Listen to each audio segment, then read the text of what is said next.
नमस्कार प्यारे बच्चों, आपका स्वागत है। आज हम पढ़ने जा रहे हैं पाठ 15 कक्षा 2 हिंदी विषय। और इस पाठ का नाम है किसान।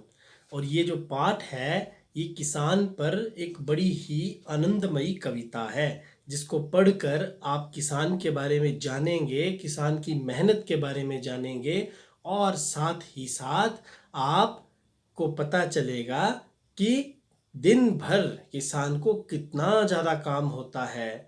ठीक है, और कैसे फसल उगती है इसका भी आपको पता चलेगा। तो आइए शुरू करते हैं आज का ये पाठ। नहीं हुआ है अभी सवेरा, पूरब की लाली पहचान, चिड़ियों के जगने से पहले खाट छोड़ उठ गया किसान। तो इसका मतलब है कि अभी सवेरा भी नहीं हुआ होता है। आप फोटो में देख भी सकते हैं, है ना, साथ ही साथ फोटो भी बनाई हुई है। कितनी अच्छी बुक है आपकी। और सवेरा भी नहीं हुआ है और पूरब की यानी वो दिशा जिस दिशा में सूर्य उगता है वहां पर सूर्य उगने से पहले थोड़ा लाल हो जाती है वो जगह, यानी लाली छा जाती है। तो अभी सवेरा भी जब नहीं हुआ होता है, सूरज की लाली थोड़ी थोड़ी निकलने लगती है। और चिड़ियों के भी जगने से पहले कौन जग जाता है? अपना खाट यानी अपना बिस्तर, अपना बेड छोड़ करके कौन उठ जाते हैं? किसान। अब उसके बाद क्या होता है?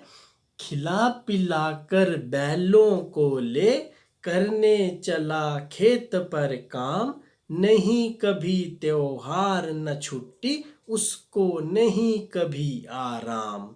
तो यहाँ पर बताया गया है कि कैसे उसके बाद किसान उठता है, बैलों को खिलाता पिलाता है और अपने खेत पर काम के लिए निकल पड़ता है। ना तो उसे त्योहार की छुट्टी होती है और ना ही हमारी तरह रविवार यानी संडे की छुट्टी। उसको तो हर दिन काम करना है और कभी भी उसको आराम नहीं होता है। इसके बाद आगे है, गरम गरम लू चलती सन सन, धरती जलती तवे समान, तब भी करता काम खेत पर, बिना किए आराम किसान। तो देखिए, सूरज चमक रहा है और लू चल पड़ती है जब, यानी लू किसे कहते हैं? जब गरम गरम हवा जोर जोर से चलने लगती है, हमारे चेहरे पर जोर जोरों की गर्म हवा बजने लगती है, तो उसे हम लू कहते हैं। ठीक है, तो जब लू भी चल रही होती है और धरती जो है वो चूल्हे पर रखे तवे के समान, जिस पर हम रोटी पकाते हैं ना, तो कैसे तवा गर्म हो जाता है, रोटी फेंकते ही रोटी बन जाती है, उतनी गर्म हमारी धरती हो जाती है। लेकिन फिर भी किसान जो है वो खेतों पर काम करता है बिना आराम के। आगे चलते हैं। आगे है, बादल गरज गरज रहे गड़ गड़ गड़, बिजली चमक रही चमचम, मूसलाधार बरसता पानी, जरा न रुकता लेता दम। अब किसान की मेहनत यहीं खत्म नहीं होती बच्चों। उसके बाद जब बारिश का समय आता है, बादल गरज रहे होते हैं गड़गड़ गड़गड़ करके, बिजली चमक रही होती है चमचम चमचम करके, और मूसलाधार बरसता रहता है पानी। उस समय भी किसान जो है वो यही सोचता रहता है कि कैसे वो अपनी फसलों को और ज़्यादा उनकी बारिश से रक्षा कर सके, और रुकता नहीं है, दम नहीं लेता। उस समय भी उसकी मेहनत जो है वो निरंतर चलती ही रहती है। उसके बाद सर्दियों में हाँ हाथ पांव ठिठुर जाते हैं, घर से बाहर निकले कौन, फिर भी आग जला खेतों की, रखवाली करता वह मौन। अब भाई देखिए, सर्दी आती है तो हाथ पांव बिल्कुल ठंड में जम जाते हैं, यानी ठिठुर जाते हैं। और घर से बाहर तो हम निकल नहीं पाते हैं, हम तो अपनी रज़ाई नहीं छोड़ पाते हैं, हीटर या जो भी हम सेक रहे होते हैं आग, उसको छोड़कर बाहर नहीं निकलते हैं। लेकिन ऐसे समय में भी किसान जी जो हैं वो खेतों में जा कर के आग जला करके वहाँ आग सेकते हुए अपने आप को गर्म भी रखते हैं और रखवाली भी करते हैं। और रखवाली कैसे करते हैं? चुपचाप, यानी बिना किसी से बात किए, क्योंकि अकेले होते हैं, कोई होता नहीं है ठंड में। बिल्कुल अकेले जब होंगे तो बात किससे करेंगे? और जब हम बिल्कुल चुपचाप बैठते हैं बिना बात किए तो उसे कहते हैं मौन। तो किसान जी मौन होकर के खेतों की रखवाली करते हैं। और इनके साथ कौन खड़ा होता है? ये पुतला। आप देख रहे हैं ना पुतला।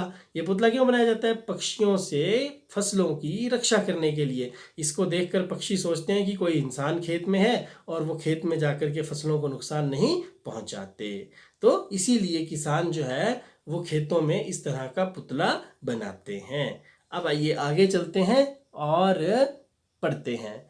है किसान को चैन कहाँ, वह करता रहता हर दम काम, सोचा नहीं कभी भी उसने घर पर रह कर ना आराम।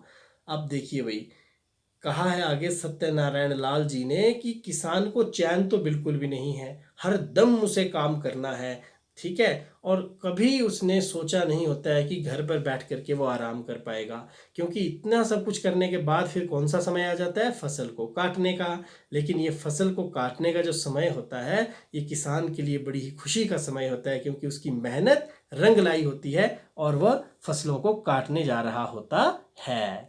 तो आइए, इतनी मज़ेदार कविता आपने पढ़ी है, मुझे पूरा विश्वास है आपको मज़ा आया होगा। अब कुछ प्रश्न उत्तर बातचीत करके उनको हल करते हैं, उनका उत्तर समझते हैं।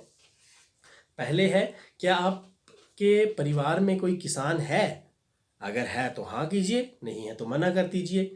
मेरे परिवार में तो मेरे पिताजी और माताजी किसानी करते थे। बहुत बड़े किसान तो नहीं थे, लेकिन छोटे मोटे किसान थे। वे दिन में क्या क्या काम करते हैं, अब भाई मैं अगर बात करूं अपनी माता जी की, तो सुबह जल्दी उठ जाती हैं, खेत में जा कर के फसलों को देखती हैं, कहीं सब्जी में कोई कीड़ा तो नहीं लगा। फिर उसके बाद कहीं निदाई गुड़ाई की ज़रूरत होती है तो निदाई गुड़ाई करती हैं, कभी जा कर के गोबर देती हैं, कभी चूल्हे की खाद वहाँ जा कर के फेंकती हैं। तो इस तरह के बहुत से काम। उसके बाद सुबह के समय पानी देना फसलों को, शाम के समय फसलों को पानी देना, ये निरंतर काम जो है वो चलता रहता है। फिर क्या अभी आप कभी खेत में गए हैं और वहाँ आपने क्या क्या देखा है? तो अगर आप खेत में गए होंगे तो आपको मालूम होगा कि वहाँ पर फसलें दिखती हैं, वहाँ पर पत्थर होते हैं, मिट्टी होती है, लोग किसान जो है वो खेतों में लगे होते हैं, बैल होते हैं, कुछ दराती लेकर लगे होते हैं। तो ये सब कुछ आप यहाँ पर लिख सकते हैं या अपनी कक्षा में अध्यापक के पूछने पर बता सकते हैं। उसके बाद आपको कौन सा काम करना जो है वो सबसे अच्छा लगता है? तो प्यारे बच्चों, सबसे अच्छा जो काम आपको लगता है वो आप बता सकते हैं। जैसे किसी को पढ़ना अच्छा लगता है, किसी को खेतों में परिवार की मदद करना अच्छा लगता है, किसी को सब्जी बनाना अच्छा लगता है, किसी को घूमना फिरना। ठीक है, तो इसी तरह से अगर आपको भी कुछ अच्छा लगता है तो आप यहाँ पर बता सकते हैं। अब लू चलने का पता मैंने आपको बता दिया पाठ में ही, अगर आपको याद होगा तो बिल्कुल सही। कुछ बच्चों ने तो बिल्कुल सही सोचा। लू चलने का मतलब हमें इस तरह से पता चलता है, जब जोर जोर से गर्म हवा के थपेड़े, जैसे लगता है कोई चांटे मार रहा है हमारे मुंह में, गर्म हवा के सीधा झोंके आते हैं और हमारे मुंह पे चारों तरफ से बजते हैं और हमें उससे पता चल जाता है कि लू चल रही है। अब चिड़ियों को भगाने के लिए ऊपर खेत में कुछ लगाया हुआ था ना, क्या क्या बताया था मैंने आपको उसका नाम? बिल्कुल सही, उसका नाम है पुतला। तो पुतला जो है वो उसे हमारे यहाँ पर कहा जाता है। इसी तरह से अलग अलग जगह पर उसको अलग अलग नामों से जाना जाता है। कई जगह उसको धोखा भी कहते हैं, झोंका भी कहते हैं। तो आपके स्थान में, आपके गांव में इसे क्या कहते हैं, आप कमेंट बॉक्स में लिखकर मुझे ज़रूर बताइएगा, ताकि बाकी वीडियो देखने वालों को भी इसका पता चल सके। आपको किसान की सबसे अच्छी बात क्या लगी? देखिए भाई, किसान हैं, इनकी हर बात अच्छी है, लेकिन सबसे ज़रूरी बात है कि ये हमें खाने के लिए अनाज देते हैं। यदि किसान अनाज नहीं उगाएंगे तो कुछ भी हो, दुनिया में हम आगे बढ़ ही नहीं सकते, क्योंकि आगे बढ़ने के लिए हमें भोजन तो करना ही पड़ता है। अब कुछ सोचने और लिखने का काम है। तो आपने सोचना है कि खेत में उगने वाली वस्तुएं कौन कौन सी हैं और उनके नामों को फिर लिख देना है। तो कुछ मदद मैं करता हूँ, बाकी आप आपकी खुद लिखिएगा।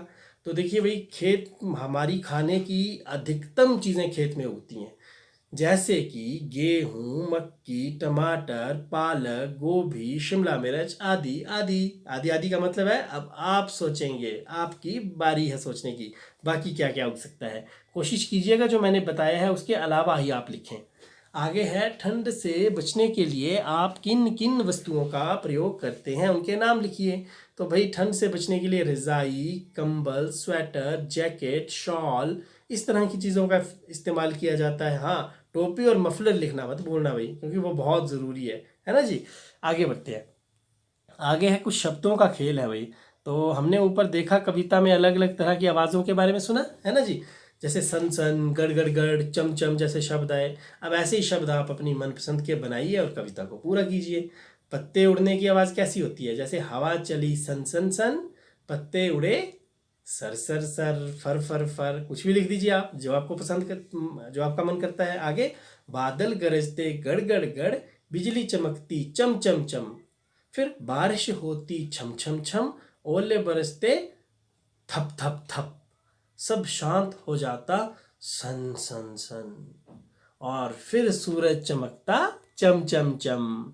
अब भाई यहाँ पर एक चित्र दिया गया है आगे, और उस चित्र में कुछ बिंदु हैं जो कि अधूरे हैं, और यदि आप इन चित्र के बिंदुओं को पूरा करते हैं तो क्या होगा कि आपको एक पूरा बाघ का चित्र मिल जाएगा। जैसे ये देखिए, मैं यहाँ पर कोशिश कर रहा हूँ कुछ तरह से इसको पूरा करने की, तो आप भी इस तरह से पूरा करने की कोशिश करेंगे और बिंदु दर बिंदु आगे बढ़ेंगे, और इस तरह से आप पाएंगे कि आपने एक चित्र बना दिया है।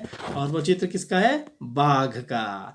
यानी कि हमें बाघ को बचाना है। आपको पता है हमारी धरती पर बाघों की संख्या अब गिनती की ही रह गई है, और हमें अपने अस्तित्व के लिए इन सभी जानवरों के अस्तित्व को बचाना भी ज़रूरी है।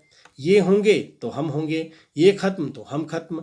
तो इस तरह से आप इनको बचाने के लिए यदि किसी को जागरूक करना चाहें, किसी को बताना चाहें, तो एक क्या वाक्य आप लिखना चाहेंगे? जिससे ऊपर लिखा है बाघ बचाओ, ठीक है, और जीवन को बचाओ। इस तरह से लिख सकते हैं आप, या जो आपके मन में आए आप उस तरह से सुंदर सा यहाँ पर संदेश लिख सकते हैं बाघों को बचाने के लिए। अब आपने भाई कुछ चित्रकारी करनी है, और चित्रकारी के बाद नीचे आपने ये 6 वाक्य पूरे करने हैं। ये एक बड़ा ही सुंदर सा भूरे रंग का कुत्ता है जिसका नाम है कप्पू, और इसकी कुछ दिन भर में ये क्या करता है सुबह से लेकर शाम तक वो बताया गया है, जिसे हम दिनचर्या कहते हैं। तो दिनचर्या में पहले नंबर पे जो करता है वो आपको बता दिया है चित्र बनाकर। उठता है और दौड़ता है। कहाँ को दौड़ता है? दूसरे नंबर पर गाय के पास, क्योंकि वहाँ इसके मालिक जो हैं वो दूध दूह रहे हैं और उसकी कटोरी खाली पड़ी है, दूध का इंतज़ार कर रही है। उसे पता है जैसे ही मालिक दूह लेंगे वो सबसे पहले उसे दूध देंगे। तो अगली वाली फ़ोटो में आपको क्या बनाना है? कप्पू को दूध पीता हुआ दिखाना है। उसके बाद चौथी वाली लाइन में आपने कप्पू को देखा कि कप्पू अब दूध पी करके आराम से बैठ गया है, पी बैठा है दूध को, आराम कर रहा है, और फिर वो निकल गया भाई भेड़ों की रखवाली करने, क्योंकि किसान है तो किसान ने उसे रखवाली के लिए पाला है। अब भेड़ें भाग ना जाएं, गुम ना हो जाएं, कहीं पीछे छूट ना जाएं, इसीलिए कप्पू खूब मेहनत कर रहा है, खूब कशमकश कर रहा है। और फिर शाम को तो भाई थके हारे कप्पू जी आराम करेंगे, है ना जी। अब आइए देखिए इन वाक्यों को देखते हैं। कप्पू सुबह उठकर सबसे पहले क्या करेगा जी? दौड़ लगाएगा। कहाँ के लिए? गाय के पास जाने के लिए। फिर वह किसान के साथ गाय के पास बैठ जाएगा और दूध का इंतज़ार करेगा। थोड़ी देर बाद कप्पू को दूध मिल जाएगा, और फिर खाना खाने के बाद कप्पू जो है वो कुछ देर आराम करेगा। शाम को कप्पू भेड़ों की रखवाली करने के लिए उनके साथ जाएगा। जब भेड़ें चर रही होंगी तो वो उनकी देखभाल करेगा। और अंत में सोने से पहले कप्पू महाराज क्या करेंगे जी? क्या करेंगे? सोने से पहले कप्पू जी थोड़ा सा सुस्ताएंगे, फिर से खाना खाएंगे और सो जाएंगे, ठीक है। और ऐसे ही कप्पू जी का दिन बीत जाएगा, और जाने कप्पू कल क्या करेगा। कल क्या करेगा? कल भी यही करेगा। इसकी दिनचर्या ही यही है। कभी कभार दिनचर्या से हट करके भी कुछ काम कर लिए जाते हैं, लेकिन कुल मिलाकर दिनचर्या के समान रहने की ही परिस्थितियां बनी रहती हैं। तो उम्मीद करता हूं आपको ये पाठ अच्छा लगा होगा, जिसमें हमने कप्पू के बारे में जाना, बाघों को बचाने के महत्व के बारे में जाना, एक चित्र पूरा किया, उसके बाद शब्दों के साथ थोड़ा सा खेले, अपनी इच्छा के शब्द बनाए, कविता पूरी की, फिर ठंड से बचने की चीज़ों को यहाँ पर लिखा, खेतों में उगने वाली चीज़ों को लिखा, ज़रूरी प्रश्नों पर बात की और उनका उत्तर भी हमने जाना। और फिर हमने सबसे पहले जो किया था यानी देखा था कि कैसे किसान फसल काटने तक ठंड में काम करता है, बारिश में काम करता है, लू में तपती गर्मी में काम करता है, सुबह सुबह दिन भर मेहनत करता है और सुबह भी जल्दी उठ जाता है। तो ये थी किसान की कहानी, जिसको हमने इस किताब के माध्यम से जानी। तो उम्मीद करते हैं आपको ये पाठ अच्छा लगा होगा। अब अगले पाठ में आपसे फिर मुलाकात होगी। तब तक के लिए नमस्कार, धन्यवाद, जय हिंद।